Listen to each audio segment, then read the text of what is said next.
Hello friends, welcome back to my channel Mahima's dream kitchen. তা আজকে আমি বানাবো পাটিসাপটা পিঠা কোনো রকম পুর ছাড়াই, গাজরের হালুয়া দিয়ে। তো তার জন্য এখানে কয়েকটা গাজর আমি গ্রেট করে নিয়েছি এখানে ময়দা, আর নিয়েছি 1 কাপ মতো চালের গুঁড়ো। আমি ময়দার সঙ্গে চালের গুঁড়োটা অ্যাড করে দেব, দিয়ে ভালোভাবে মিশিয়ে নেব।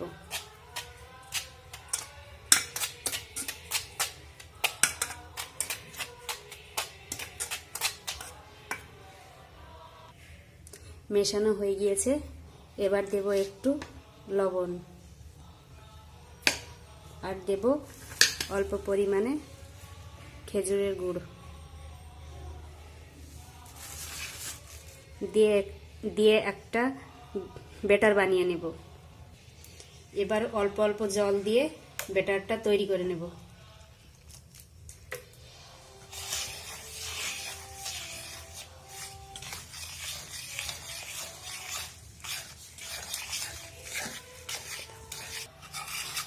ব্যাটারটা ঠিক এইরকম হবে, এইরকমভাবে আমি ব্যাটারটা রেডি করে নিয়েছি। এবার এটাকে কিছুক্ষণ আমি রেস্টে রেখে দেব। ততক্ষণে গাজরের হালুয়াটা বানিয়ে নেব। গ্যাসের চুলোয় দিয়ে দিয়েছি একটা কড়া।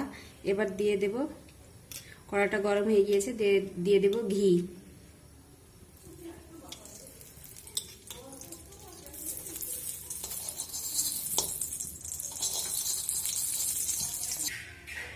ঘিটা গরম হয়ে গিয়েছে, এবার দিয়ে দেব আগে থেকে গ্রেট করে রাখা গাজর। গাজরটা দিয়ে আমি ভালোভাবে ভেজে নেব। দেখুন গাজরের কালারটা কেমন চেঞ্জ হয়ে গিয়েছে, আর কাঁচা গন্ধটাও চলে গিয়েছে। এবার আমি দিয়ে দেব দুধ।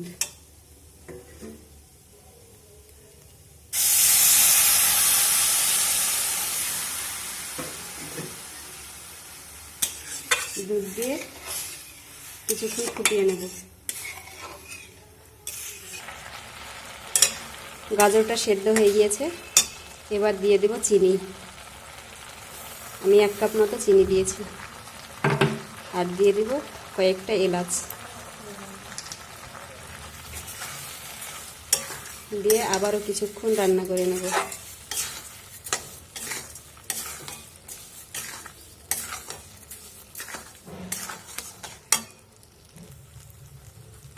গাজরের হালুয়াটা রেডি হয়ে গিয়েছে, এবার এটা আমি নামিয়ে নেব।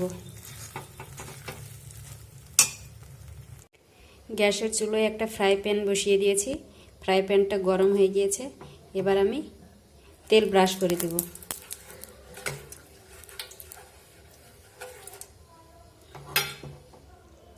তেল ব্রাশ হয়ে গেলে দিয়ে দেব 1 চামচ পরিমাণ মতো বেটারটা দিয়ে একটু ঘুরিয়ে নেব।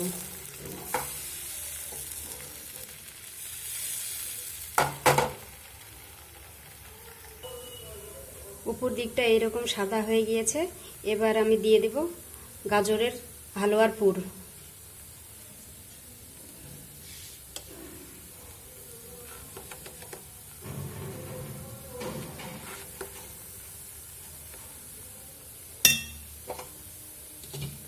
পুরটা দিয়ে এটাকে জড়িয়ে নেব।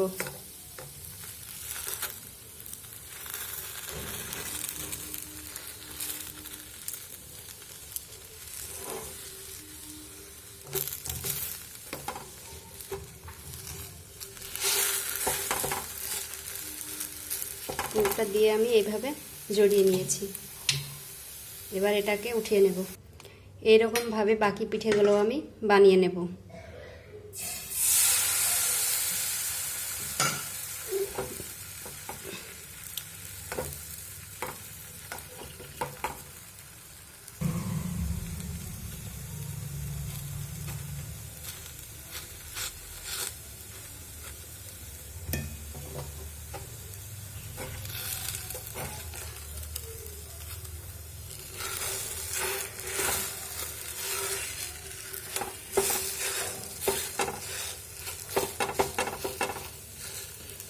এবার আমি এটাকেও উঠিয়ে নেব। দেখুন গাজরের হালুয়ার পিঠেটা কত সুন্দর হয়েছে। একটা আমি আপনাদের ভেঙে দেখাই কেমন হয়েছে। দেখুন কতটা সুন্দর হয়েছে। তো আপনারাও এইভাবে একবার বাড়িতে বানিয়ে দেখতে পারেন। আমার এই গাজরের হালুয়ার পিঠে রেসিপিটা যদি আপনাদের ভালো লাগে তো আমার এই চ্যানেলটি লাইক, কমেন্ট, শেয়ার এবং সাবস্ক্রাইব করবেন। তাহলে এইরকম আরও নিত্য নতুন পিঠে পুলির রেসিপি দিতে আমি উৎসাহিত হব। বাই।